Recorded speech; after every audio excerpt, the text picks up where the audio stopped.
जय हिंद जय भारत। कैसे हैं मेरे देशवासी और कैसे हैं मेरे यूपी वाले दोस्तों। मैं रिंकू कुमार आपका अपना चैनल फ्यूचर टॉप में आपका स्वागत करता हूं। दोस्तों मैं आज बात करने वाला हूं बच्चों के भविष्य को लेकर के। आपके अपने बच्चे, अपने भाई, अपने भतीजे, छोटे छोटे स्वीट स्वीट बच्चे जो लगे बीते लॉकडाउन की वजह से पढ़ नहीं पाए हैं और जो पढ़े हुए थे वो भूल चुके हैं, तो आप उन पर ध्यान रखिएगा, उन्हें ध्यान दीजिएगा कि क्या वो अच्छे से पढ़ रहे हैं। स्कूल ओपन हो चुके हैं तो बच्चे स्कूल जा रहे हैं और ध्यान दीजिए कि क्या स्कूलों में बच्चों को वही पढ़ाया जा रहा है। आजकल के बच्चे एक सब्जेक्ट मैथ है जिसमें सबसे पीछे रह जाते हैं। इंग्लिश की दौड़ लगी हुई है, इंग्लिश में आगे बढ़ रहे हैं, गणित बिल्कुल नहीं आता है। तो आज मैं उन्हीं बच्चों के लिए एक गणित का टॉपिक स्टार्ट कर रहा हूँ। भाई एक दिन में तो कुछ होने वाला है नहीं, एक दिन में तो कोई भी गणितज्ञ नहीं बनेगा। तो इस चैनल को सब्सक्राइब कीजिए और डेली एक छोटा सा पार्ट गणित का आपके सामने मिलेगा। अपने बच्चों को सिखाइए और देखिए कि क्या उनकी समझ में आएगा नहीं। बहुत ही ईजिली तरीके से बताऊंगा। स्टार्ट करता हूं, ज़्यादा समय नहीं लूँगा आपका। तो मैं आज बच्चों को बताने वाला हूं नंबर क्या होती हैं, नंबर क्या होती हैं, संख्याएं। तो सबसे पहला मेरा एक सवाल है छोटे छोटे बच्चों से, बच्चों गिनती मुझे बताइए। तो जाहिर सी बात है एक ही सवाल आएगा, 1 2 3 4 या 1 2 3 4 5। जी हाँ, यही होते हैं नंबर। और मैं सबसे पहले बात करने वाला हूँ प्राकृतिक संख्याएं, नेचुरल नंबर की। बच्चों मुझे बताइए क्या होते हैं नेचुरल नंबर और क्या होती हैं प्राकृतिक संख्याएं। तो प्राकृतिक संख्याएं मेरी होती हैं 1 2 3 4 5 6 7 8 9। सही कहा बच्चों। अब बोलेंगे सर ये तो हम पर आते हैं। आते हैं, लेकिन क्या ये पता है कि ये ही प्राकृतिक संख्याएं हैं? ठीक है। और इसके आगे क्या करेंगे सर? 10 नहीं, 10 नहीं। सबसे पहले जानेंगे कि अगर ये प्राकृतिक संख्याएं हैं तो इससे पहले क्या थी या इससे बाद क्या थी। क्या यही संख्याएं मिली हमें? बच्चों इससे पहले कुछ नहीं था, इससे बाद भी कुछ नहीं था। जैसे ही 1 से 9 तक पहुँचे संख्याएं हमारी रुक गई। रुकने के बाद में थोड़े दिन बाद गोला आ गया जिसे बोलते हैं हम जीरो। और जीरो आने से बच्चे इन संख्याओं का नाम भी बदल गया। इन संख्याओं का नाम हो गया पूर्ण संख्याएं। जीरो आने के बाद ये संख्याएं कंप्लीट हो गईं और जीरो आने के बाद हम इन संख्याओं से कितनी भी बड़ी संख्या लिख सकते हैं। 10,000, 20,000, 1 लाख, 2 लाख, करोड़ों, अरबों, कोई भी संख्या हम लिख सकते हैं। ठीक है। तो इन संख्याओं के आने से हमारी संख्याएं पूर्ण हो गई, तो इनका नाम रखा गया पूर्ण संख्याएं, यानी कि होल नंबर। पहले हमारे बने नेचुरल नंबर। नेचुरल नंबर किसी की जुबान पे आ जाते हैं, सीधा किसी से पूछो कि गिनती सुनाओ तो 1 2 3 4 5 6 7 8 9 10, यही हमारे नेचुरल नंबर होते हैं। जीरो आने से ये संख्याएं पूर्ण हो गई। अगर आपके किताब में, अगर आपकी बुक में पूछा जाता है कि पूर्ण संख्याएं क्या होती हैं, तो बच्चों पूर्ण संख्याएं जीरो से स्टार्ट होती हैं। तो जीरो से स्टार्ट होने वाली संख्याएं पूर्ण होती हैं और 1 से स्टार्ट होने वाली संख्याएं नेचुरल यानी प्राकृतिक होती हैं। तो ये आपकी पूर्ण संख्याएं और ये आपकी प्राकृतिक संख्याएं।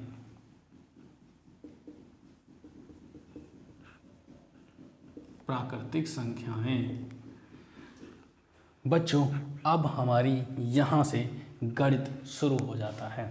तो ध्यान दीजिएगा कि गणित यहीं से शुरू हुआ और कैसे कहाँ तक पहुँचा। बच्चों जब पूर्ण संख्याएं बन गई तो पूर्ण संख्याएं बनने के बाद में थोड़ा और दिमाग चलाया तो हमें पता चला कि इसमें कुछ संख्याएं ऐसी हैं जो कट जाती हैं। जो संख्याएं कट जाती हैं उनको नाम दिया गया सम संख्याएं।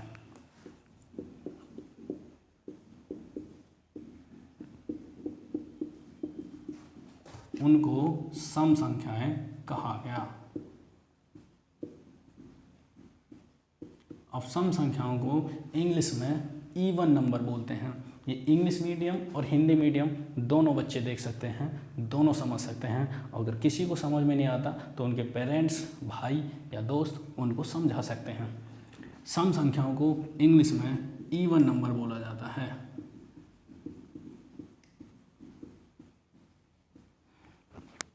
लेकिन जो संख्याएं बच गईं उन संख्याओं को विषम संख्याओं का नाम दिया गया।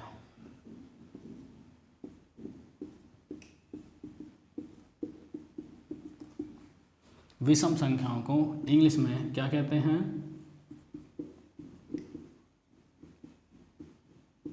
Odd number. विषम संख्याओं को ऑड नंबर बोलते हैं। बच्चों, गणित की शुरुआत धीरे धीरे आगे बढ़ती चली गई। आगे क्या हुआ कि जैसे ही हमने देखा कि सम विषम, हमें और भी कुछ ऐसा देखने को मिलेगा, जैसा कि हमें पता चला कि इसमें कुछ संख्याएं ऐसी हैं जिनको या तो एक काट सकता है या वो खुद अपने आप से कटेंगी। ऐसी संख्याओं को बच्चों प्राइम नंबर कहा गया और उसको हिंदी में कहा जाता है अभाज्य संख्याएं। तो सबसे यहाँ पर तुम्हारा एक सवाल बनता है और अक्सर किताबों में पूछा जाता है, बड़ी क्लासों तक पूछा जाता है, कंपटीशन वाले गणित में भी ये सवाल आ जाते हैं कि सबसे छोटी सम और अभाज्य संख्या बताइए। तो वो आपका होता है 2। बच्चों, 2 ये सबसे छोटी और सम अभाज्य संख्या है। या तो इसे एक काट सकती है या ये खुद अपने आप को काट सकती है। इसके बाद 3, इसके बाद 5, इसके बाद 7, इसके बाद 11, इसके बाद 13, इसके बाद 17, इसके बाद 19, इसके बाद 23 और बहुत सी आगे संख्याएं हैं। तो ये अभाज्य संख्याएं कितनी होती हैं? 50 तक कितनी होती हैं? 100 तक कितनी होती हैं?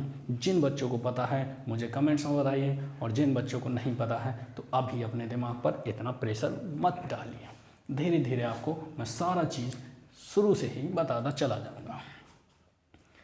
इसके बाद बच्चों, जैसे ही गणित का विस्तार होता चला गया तब हमारे ये पूर्णांक बने, ये सिंबल बने। ठीक है, गर्मी बहुत ज़्यादा है। जैसे ही सिंबल आए तो हमें धनात्मक की दुनिया, ऋणात्मक की दुनिया के बारे में पता चला।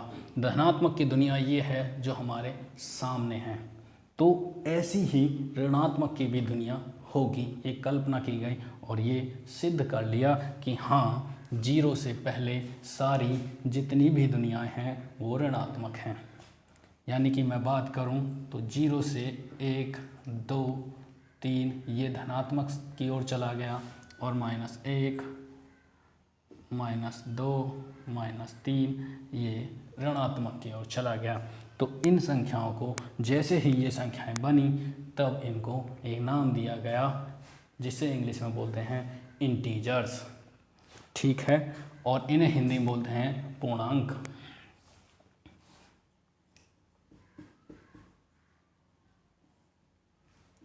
ठीक है, इनको नाम दिया गया इंटीजर्स। अब बच्चों, मैं कक्षा 6, कक्षा 7 और कक्षा 8 वाले बच्चों से ये मैं कहना चाहूँगा कि बच्चों, इंटीजर से आपके सवाल पहला ही चैप्टर है बिल्कुल बनते हैं। कि जैसे कि सवाल आ जाता है कि -4 और 0 व 0 के बीच में कितने पूर्णांक हैं या कितने इंटीजर्स हैं, तो ऐसे सवाल आ जाते हैं। तो आप देख लीजिए कि अगर मैं -4 यहाँ लिख दूँ तो 0 के और 4 के बीच में कितने इंटीजर्स आ जाएंगे? 3। कौन कौन से? -3, -2, -1। तो कक्षा 6, 7 और 8 ये सवाल दिए जाते हैं।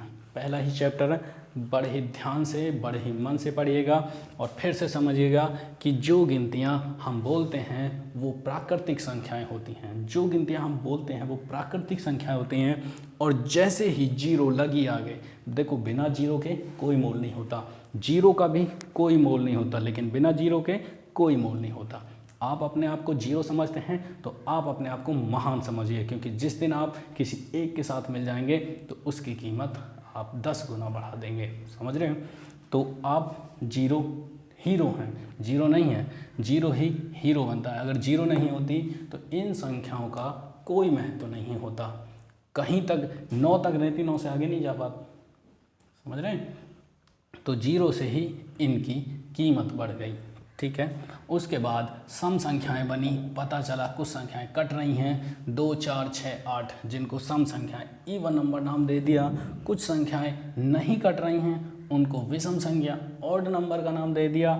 कुछ संख्याएं ऐसी हैं जो अपने आप से कट रही हैं और 1 से कट रही हैं, तो उनको प्राइम नंबर का नाम दे दिया, अभाज्य संख्याओं का नाम दे दिया।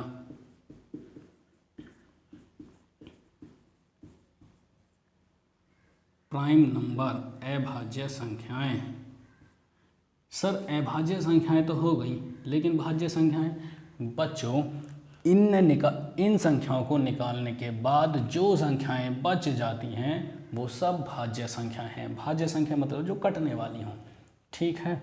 तो एक मोस्ट और इम्पोर्टेंट सवाल कि सम संख्याएं क्या होती हैं, विषम संख्याएं क्या होती हैं। सर 2 4 6 8 10 12 14 16 ये सम संख्याएं हैं। सर 1 3 5 7 9 11 13 15 ये विषम संख्याएं हैं। सर अभाज्य संख्याएं क्या होती, अभाज्य संख्या ये रही। सबसे छोटी और सम अभाज्य संख्या 2 है, सबसे छोटी भी ये है और सम संख्या भी ये है। तो 2 सबसे छोटी अभाज्य संख्या है। तो 2 3 5 7 11 13 17 19 23 ये संख्याएं वो हैं जो सिर्फ 1 काटेगा या खुद अपने आप को काटेंगी। उसके बाद इंटीजर्स बने और इंटीजर्स से मोस्ट इम्पोर्टेंट सवाल बनते हैं कि बताइए कि इतने -4 और 2 के बीच में कितने इंटीजर्स हैं, और वही फिर आगे चल कर के बड़ा रूप ले लेते हैं। तो बने रहिए मेरे साथ आगे तक। आप चाहें तो उतार लीजिए, वीडियो को पॉज कीजिए या स्क्रीनशॉट ले लीजिए। मैं अलग हट जाता हूँ।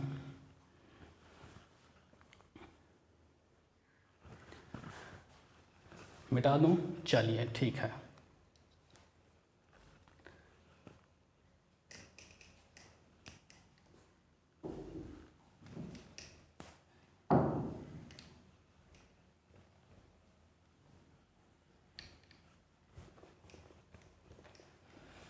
इसके बाद सबसे ज़रूरी चीज़ जो आगे बढ़ते हैं तो पता चलता है कि हमें पता चला कि सर इससे जस्ट आगे ही परिमेय संख्याओं के बारे में बताया गया है कि सर वो भी बताइए परिमेय संख्या। जी हाँ, परिमेय संख्या क्या होती हैं मैं आपको बताता हूँ। परिमेय संख्या को इंग्लिश में बोलते हैं रैशनल नंबर। तो क्या है रैशनल नंबर, और इसके ही अपोजिट इरेशनल नंबर यानी अपरिमेय संख्या क्या है। तो अपरिमेय संख्या और परिमेय संख्या दोनों एक साथ बताऊँगा। परिमेय संख्या और अपरिमेय संख्या।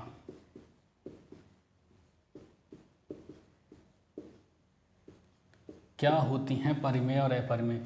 बच्चों परिमेय संख्या जो या तो कट जाए और यदि नहीं कटे तो वो रिपीट हो, उसे हम परिमेय संख्या कहते हैं। एग्जाम्पल उदाहरण के तौर पर मैं ले लेता हूँ 10/3। 10/3 कटेगी नहीं, क्योंकि हम जितनी बार इसे काटेंगे उतनी ही आगे चलती रहेगी। तो जो संख्या कट जाती है और यदि नहीं कटती है, रिपीट होने लगती है, तो वो संख्याएं परिमेय संख्या कहलाती हैं। ठीक है, तो ये मेरी परिमेय संख्या हो गई।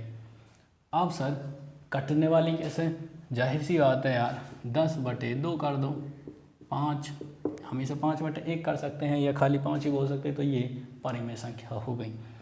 दूसरी अपरिमेय संख्या क्या होती है। अपरिमेय संख्या वो संख्या है जो ना कटें और ना रिपीट हों, वो परिमेय संख्या होती हैं।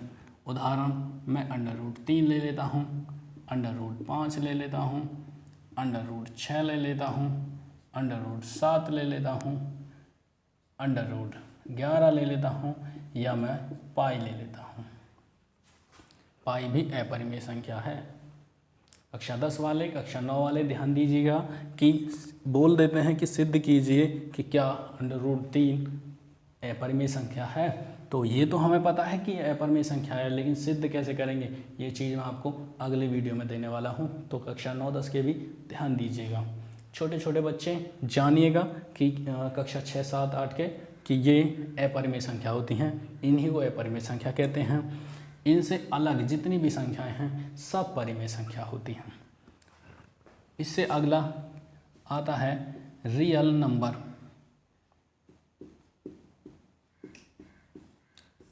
यानी वास्तविक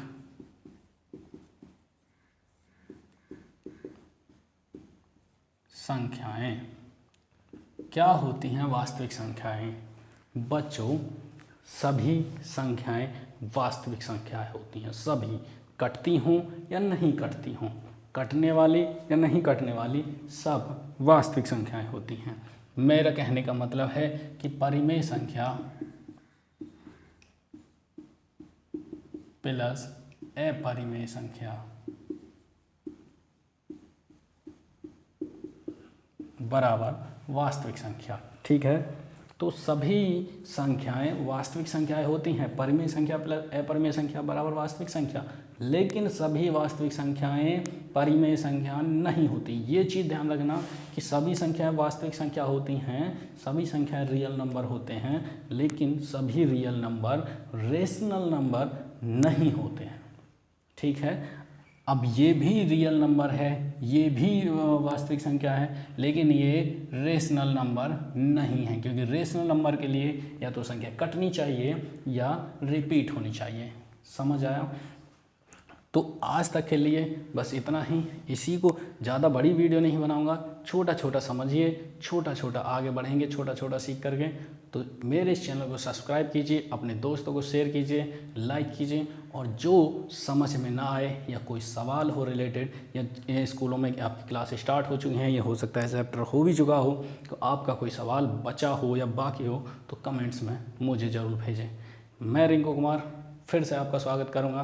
तब तक के लिए जय हिंद।